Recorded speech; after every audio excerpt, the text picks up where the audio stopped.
These Cold Walls of Thunder Bay, Chapter 3. We had been under lock and key at Thunder Bay Prison for nearly 6 months. It had been a hard, gruelling time. I was still working day in and out on the railroads. We were getting really far with them, and it wouldn't be long until we'd reach the nearest village. Stanley had finished building Old Sparky, and it was being well used. The entire wing down by the chair had been taken over, and would hold all of those who were waiting to be killed. The Weeping Walk, they called it, because even the hardest of men would break down when they were being escorted to their deaths. Since he finished the job, Stanley was given the choice of either joining us out in the railroads or to go into education and make something of himself. Of course, he decided to learn. I wish I'd been given that choice. He went into law.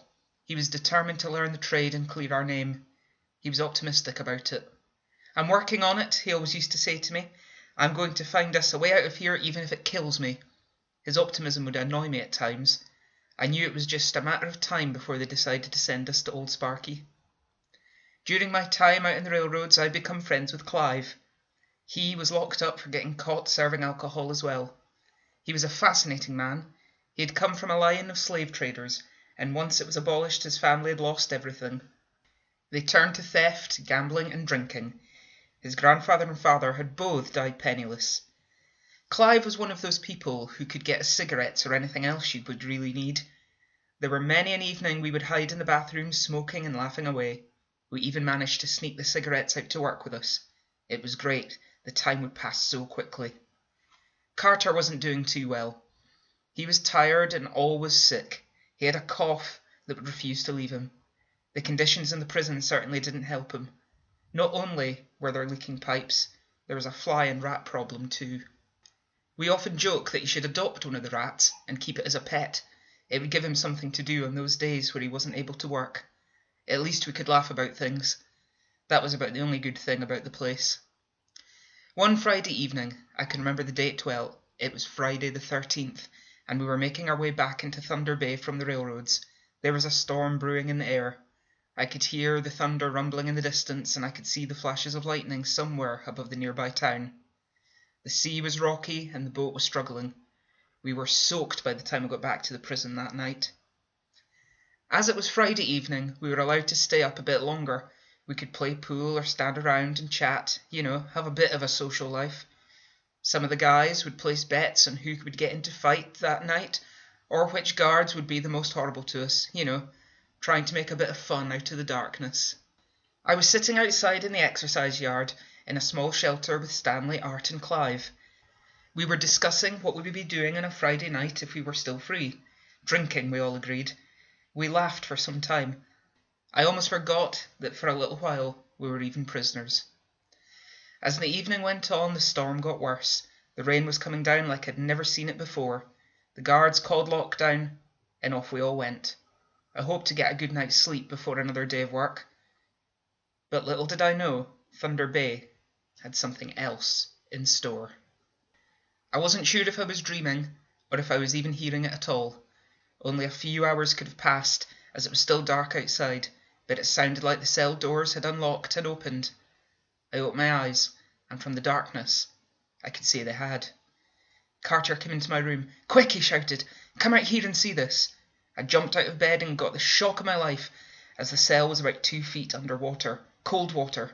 "What the hell's happening?" I asked. "Thunder Bay's flooding. The power is down and we can get out."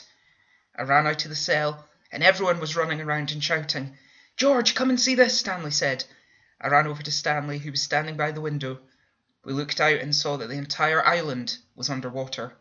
The storm was still going strong as well. The thunder was rumbling right above us, and the lightning was crashing down onto the island just feet from where we were being held. "George, this could be our night. We could get out of here," Stanley said hopefully. "We can't," I started. "What if we get caught?" Stanley seemed to think about it for a second. "It's worth a shot," he said. "Stay here. I'll round up the others." Stanley ran off. I looked around the wing in the madness. People were fighting with each other and running around like they had lost their minds. There were only a few guards on duty during the middle of the night. They were trying to keep the calm. Yorkie was running around, smacking anyone he could see. I wasn't sure what to do. Surely we couldn't just try and walk out the door. Stanley returned with Art and Clive soon after. "This is it, lads," Stanley said. I couldn't bear to think about it. I knew he could have had a bad side, but this was something else. "Follow me," he shouted. Well, we ran. I wasn't sure what to expect, but we certainly ran. We went out of the gates that were usually slammed and held shut.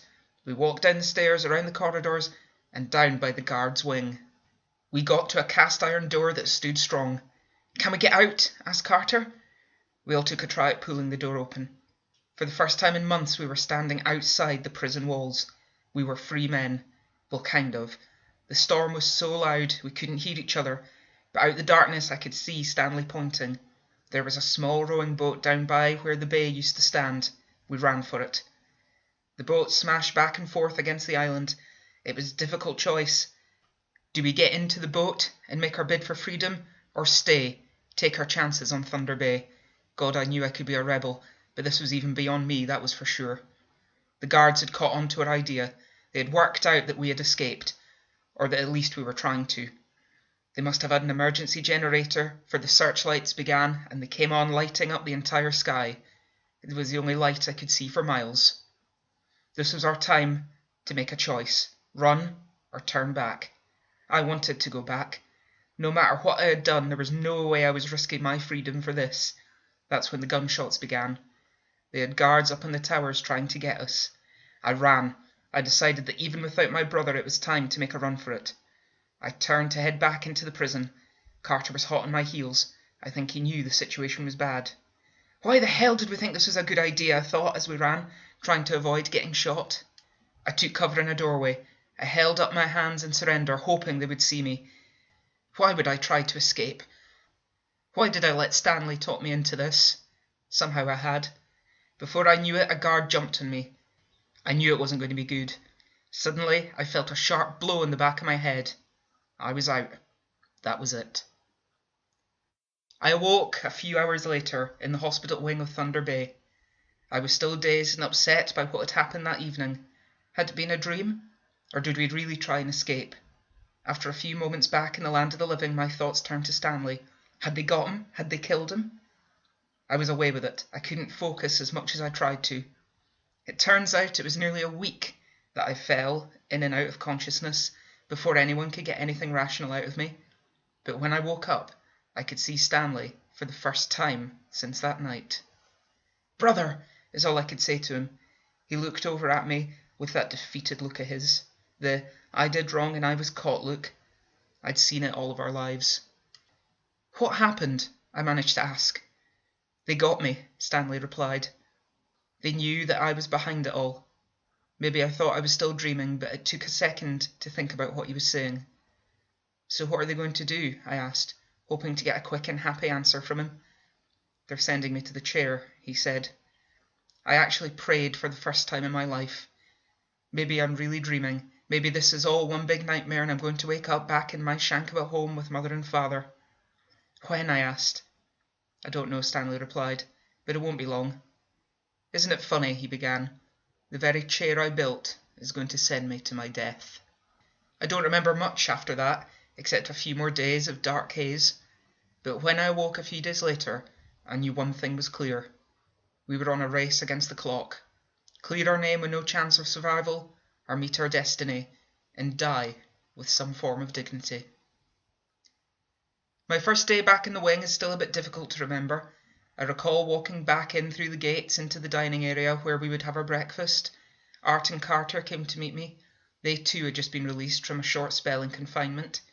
They said it was one of the most difficult things they had ever encountered in their lives, and if they could, they would have ended it there and then. I was given my tray with my porridge and my whatever they tried to pass off as coffee in this place, and I sat down next to Stanley. He spent his days looking worried now. He knew that his days were numbered, and he turned to me that morning and said, "I'm getting out of here, George. I need to get back to Alice no matter what or how." At this stage, I could only feel like I could humour him. "Of course, Stanley," I said, "we'll do whatever we can to get you back home to Alice." I knew that there was sod all we could do, really. He was a dead man walking.